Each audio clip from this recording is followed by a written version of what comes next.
Fire is a franchise that by now has over 20 books. However, there are still many characters whose stories are relatively unexplored. We wrote Winglets to solve this problem. However, there are still several characters who, in my opinion, need more page time in the books. So, I will say the name of each character and then suggest how I would write a winglet about that character. Keep in mind, I have not yet read the third arc, and so will not be suggesting any Pantolin winglets. However, if I feel it is necessary to give this video a part 2 after reading the third arc, I am open to doing that. Without further ado, let's get into the video. One incredibly unexplored character in Wings of Fire is Gil, the king of the sea wings. I have to give my 7-year-old brother some credit for this one because he came up with the idea.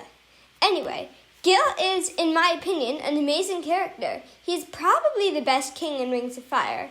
Nudge, nudge, Darkstalker. He was both a good king and a caring father, but sadly, we only get to see him a total of 3 times in the books. Once in the Winglet Assassin, once in the prologue of Talons of Power, and once in the Dragonet Prophecy as a crazy dehydrated sea wing in Scarlet's Arena. I would say that he was at his best during his appearance in the Winglet Assassin, when he was shown to be genuinely upset at Commander Tempest's death, while simultaneously trying to keep everyone cool about it. The only problem with his appearance here is that he is kind of overshadowed by Coral, with him being treated like her substitute. So, for our winglet, let's jump ahead 6 years, to when Coral decides to stay in the hatchery to guard Anemone's egg. For the majority of the winglet, we have him being a good king, perhaps better than Coral was as a queen. Near the end, he must lead the army himself against the Skywings, but in the midst of it, he gets captured by Skywing troops and is put in Scarlet's dungeon. It was briefly touched on in the Dragonet Prophecy that he had attempted to start a prisoner revolution before he went insane. This winglet would fully show this, how Gil was so close to letting the prisoners escape, but then Scarlet put him in a different dungeon by himself and deprived him of water. At the end of the book, the door to the arena is opened, and Gil walks out. He sees that the dragon he is meant to fight is a sea wing that looks like Coral, but thinks he is just imagining it. The book ends right before he attacks Tsunami. This is how I think a winglet about Gil would go. I hope you liked it. For our next winglet, we have the amazing leader of the Outclaws, the Sandwing that restored order to the Scorpion Den, the greatest queen the Sandwings have ever seen, Thorn. Okay, yes, Gil is the best king Pyria has ever seen, but Thorn is the best monarch, mayor, and outlaw Pyria has ever seen. Seriously, she turned the Scorpion Den into a safe haven, she adopted Keebly, and she restored peace to Pyria. This makes it all the more saddening that we have nothing from her perspective, not even a prologue or epilogue. But her winglet would fix this. Originally, I was thinking Thorn could be a defector from Byrne's army, but that's kind of what Tui did with Six Claws and Deserter. Instead, her winglet would be about her growing up on the streets, seeing the rampant crime in the Scorpion Den, and wishing for a way to stop it. Thorn would be like Keebly, the one kid in her family who was intelligent and had feelings. Her family makes fun of her for trying to help 3 deserters from Byrne's army that showed up one day when Thorn was 12. After this, Thorn tries to ignore the deserters, but with help from one of the deserters, Kindle, she would learn that kindness is not a sign of weakness. When she falls in love with the Nightwing Animus, Stone Mover, Thorn initially tries to avoid him, but remembers Kindle's words. The two form a close relationship and have one egg together. However, Stone Mover becomes paranoid about his Animus magic and leaves Thorn, thinking that his magic makes him too dangerous to stay with Thorn. A short while after, Dune, one of the deserters that she'd helped, betrays Thorn, stealing her egg for the Talons of Peace. Thorn is deeply saddened, but continues moving forward. She forms the Outclaws and restores order to the Scorpion Den. Using her advice from Kindle, she is no longer guilty about caring for other dragons. The book ends with Thorn going to Cobra's house to negotiate with her, When she arrives, she finds Keeply being yelled at by Cobra for caring for her enough to bring her a coconut. Seeing herself in the young dragonette, Thorn offers to adopt him. This is how I think a winglet about Thorn would go. I'm thinking it would be on the longer side, maybe about 60 pages. Tell me in the comments if you liked Thorn's character arc.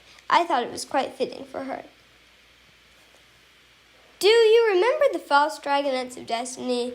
The fakes that the Talons of Peace raised? The representation of everything wrong with the real dragonettes of destiny? You probably don't, because they are basically used as plot devices in the Dark Secret and then almost never seen again. Now, most of them are way too painful to write about, but among them there is a gem, Fate Speaker, the Nightwing false dragonette. After meeting him on the Nightwing Island, Fate Speaker immediately became Starflight's best friend, companion, and possible love interest. But while she is friends with Starflight and the original Dragonettes of Destiny, she still feels a loyalty to the other false dragonettes that she never fully shook off. I never got why Fate Speaker liked the other false dragonettes. They were all terrible to her, and in the end, they didn't get repercussions, and she never fully realized that they were so awful to her, even when they explicitly said that they wanted her dead. My winglet about Fate Speaker would start a couple days before moon rising. The Dragonettes of Destiny and Fate Speaker are setting up Jade Mountain Academy together. Fate Speaker asks Sunny if any of the false dragonettes are coming to the academy. Sunny says that, yes, Flame is, but why does Fate Speaker care? Fate Speaker says that obviously she cares. They're like her siblings. Sunny proceeds to have a talk with Fate Speaker about the other false dragonettes. Fate Speaker is still clinging to the string of hope that the false dragonettes love each other, but promises Sunny that she will talk to Flame to see whether he likes her. When Flame comes to Jade Mountain as school is starting, Fate Speaker is surprised to see that Flame is upset that she is there. Whenever she tries to talk to Flame in between classes, he yells at her about why she is even trying to talk to him. Fate Speaker tells herself that he must be in a bad mood, but Flame's bad mood seems to continue for weeks. Fate Speaker is starting to believe Sunny that the siblinghood between her and Flame no longer exists, or never existed at all. Matters come to a head when Flame tries to kill Stone Mover. Right before doing so, he asks Fate Speaker if she will help him out by keeping the dream visitor he stole from Starflight. At last, Fate Speaker snaps. She screams that Flame was never nice to her, so why should she help him? Flame says in a surprisingly calm voice that she needs to help him because they are like siblings, helping each other out. Fate Speaker yells at him to go away and that he should have thought about how they were like siblings before acting so mean to her. Right after Flame leaves the room, Fate Speaker runs to warn Sunny. When Fate Speaker gets to Sunny, she's hurriedly walking down the hallway towards Stone Mover's cave with Anemone, Darkstalker, Turtle, and the Nightwing students. They both say to each other at the same time that Stone Mover is in danger. Fate Speaker is about to tell Sunny that Flame is trying to kill him, but before she can, Sunny tells Fate Speaker to warn the rest of Jade Mountain, and Fate Speaker does so. Fate Speaker arrives in Stone Mover's cave with Clay, Tsunami, Starflight, and Webs right after Darkstalker and the others have left. Flame is found chained to the wall, and Sunny is still in the cave, comforting her father. Sunny thanks Starflight for warning the rest of Jade Mountain about Flame's attack. She invites Fate Speaker to fly with her, and Fate Speaker agrees. Sunny asks Fate Speaker if it was hard to betray Flame.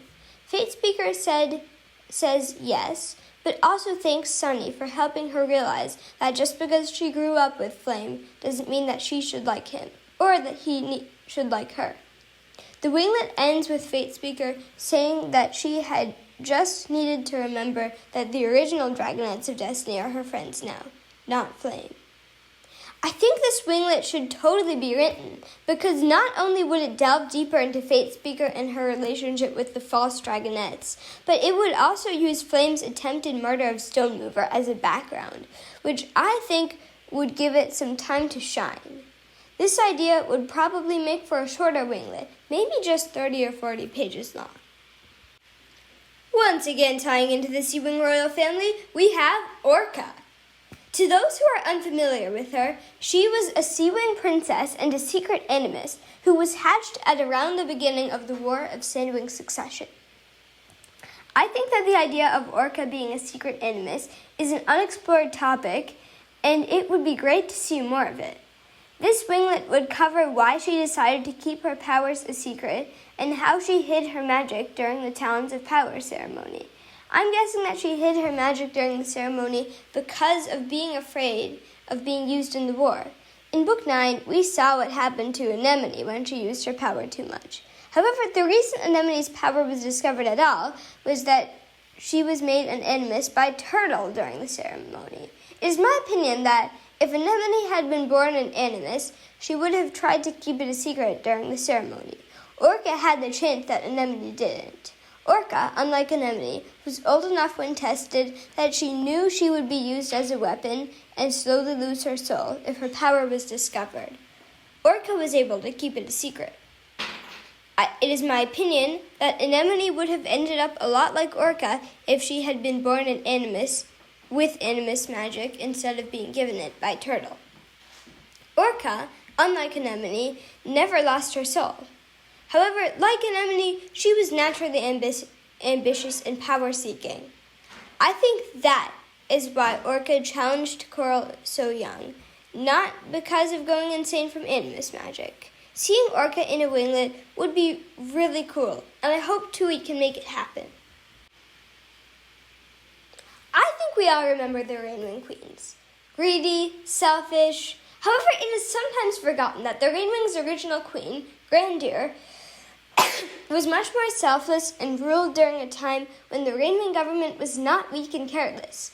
I think that a winglet would be written about her during the time when the Rainwing tribe was in a better state.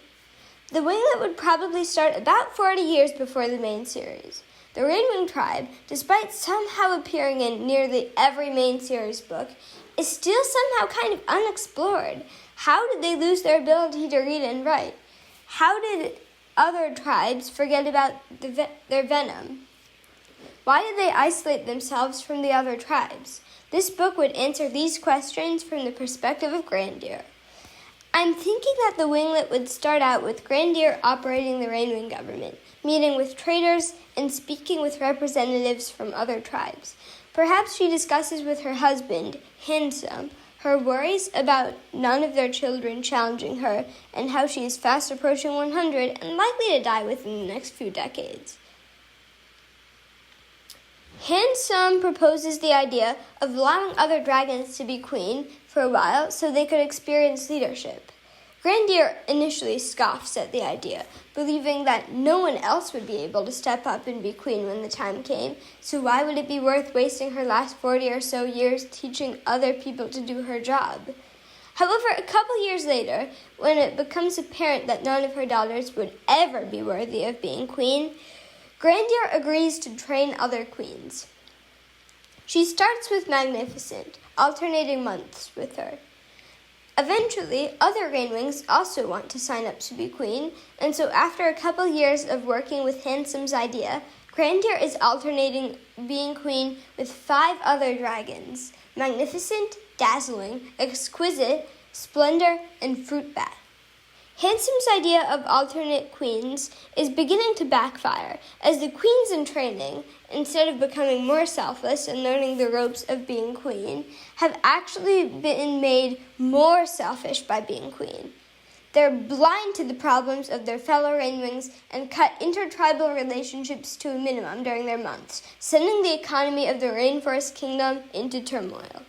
Eventually, the Rainwing queens, except for Grandeur, all vote to completely cut off intertribal relationships and have an easy life benefiting off their own goods.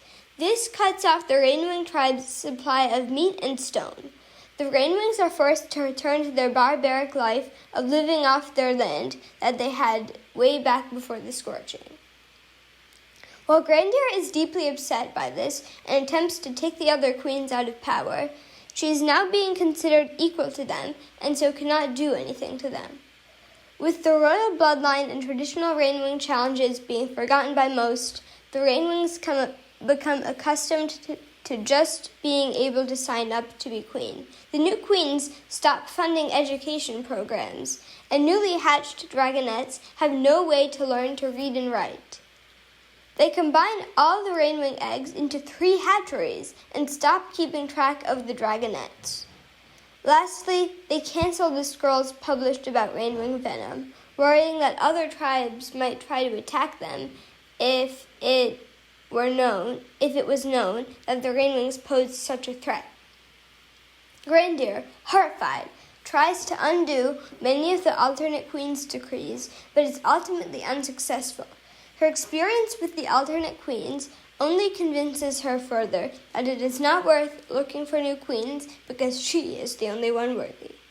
Flash forward 35 years, and Glory has just challenged Magnificent to a traditional Rainwing contest for the throne. Magnificent allows the other queens to work with her during the contest. Initially, Grandier does see some ability in Glory, but is convinced that allowing another non-royal queen to have the throne will only make things worse. However, after Glory and Grandier are forced to do the venom test, and it is revealed Glory is royalty, Grandier is thrilled. Her hope that another will be able to replace her is rekindled. Grandier forfeits and allows Glory to be queen. At the end, her and Glory are taking a walk around the rainforest several years later, and Grandier tells Glory how grateful she is that she is not the only one who can rule after all. Well, writing a summary of what a Winglet of Grandier would be like was actually much more fun than I thought it would be. Initially, I just wanted to put out an idea for a Winglet about Rainwing history because the Rainwing tribe is unexplored, but I also liked making Grandier's character arc. Now, on to my next pick, Onyx. I know many people disliked the Onyx plot line in Darkness of Dragons because it took up valuable page time, but I actually really enjoyed it. However, I agree that it was a bit of a random insert into Darkness of Dragons, and it did not connect to the main plot at all, which is why today I'm going to make Onyx the main plot of the Winglet I'm suggesting. This Winglet will take place during and after Darkness of Dragons. The first half is basically the events of Darkness of Dragons Part 1, but told with a focus on Onyx. She has an intense lust for power and believes that she is destined to be queen. After Keebly summons the storm, while most of the Sandwings go into the storm rooms, Onyx and her father, who she has just met, Prince Smolder, make a break for the dungeon.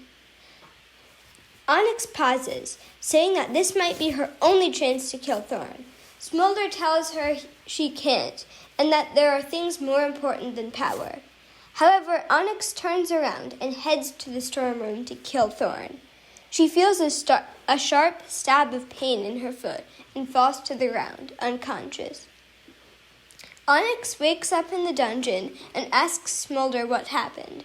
Smolder tells her that she was blown into a wall and smashed her foot, but Onyx secretly suspects that Smolder was the one who smashed her foot.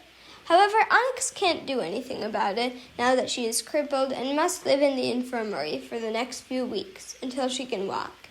Onyx is angry to receive the news that Vulture has abandoned her. Onyx, who has been banned from Jade Mountain due to kidnapping another student, must adjust to life as a regular Sandwing.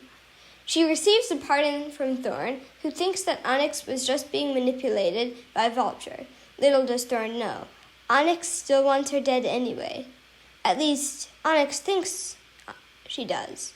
Onyx is getting comfortable living as a regular Sandwing with her father. Sometimes she wonders if maybe her mother was right, and Onyx could still be special and important without having a bunch of power. Maybe having family and friends is more important than having power.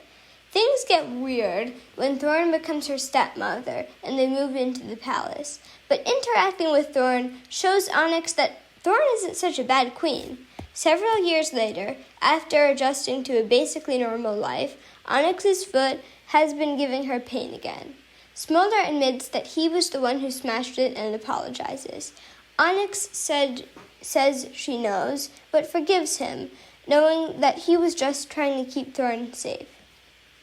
Her ambitions to be queen gone, Onyx joins the council Thorn has assembled and lives a happy life. Okay, I think maybe I gave Onyx too happy an ending considering she tried to kill Thorn, but I don't fully blame Onyx for the bad things she did. Ultimately, she was manipulated by Vulture and probably would not have been as ambitious if not for his influence. Last but not least, we have the famous Mudwing siblings, the criminals who leave in Moon Rising never to be seen again, Sora and Umber. I think that everyone knew these two were going to be on this list somewhere. They're famous for being underused characters. I think it is pretty self-evident that a winglet about them should be in order. I think it would probably be like Runaway, with alternating perspectives. Let's jump right in. I'm imagining a winglet about Sora and Umber would be set a few days after Moon Rising. Sora and Umber have been living in the woods in between the Rainforest Kingdom and Jade Mountain as fugitives. Sora's dreams have been haunted by the death of Crane, and while she pretends to be guilty about the cave bombing with Umber, she is still dying for a chance to find and kill Icicle, the one who murdered her sister. While Umber tries to help her let go of Crane's loss, Sora is still having trouble accepting it. Matters come to a head when the pair finds Icicle walking through the woods, sneakily, in the direction of the rainforest. Sora's first impulse is to try to kill Icicle, but Umber convinces her to wait to act. Sora tries to listen and knows that trying to kill Icicle is wrong, but she still can't get over the death of Crane. That night, Umber asks her a critical question. If Sora wants to start a cycle of revenge killings, is she really any better than Icicle? Sora lets this question sit with her. Later that night, while Sora is trying to fall asleep, Icicle discovers them. She first attacks Umber as he is sleeping. Sora watches in horror as Icicle pounces on her brother. Sora dives into Icicle, slamming her into the nearest tree. Just about to deliver the killing blow, Sora remembers Umber's words. Sora chooses not to kill Icicle, because if she did, she would be no better than Icicle. As the two decide to fly back to the Mud Kingdom to speak with Reed and avoid any more encounters with Icicle, Sora still has nightmares about Icicle's murder of Crane, but they're less frequent, and Sora can be sad about Crane's death, but also decides that more killing won't solve the killing that has already happened. Thank you so much for watching. Let me know in the comments if I should actually write any of these, and if so, which ones. Bye!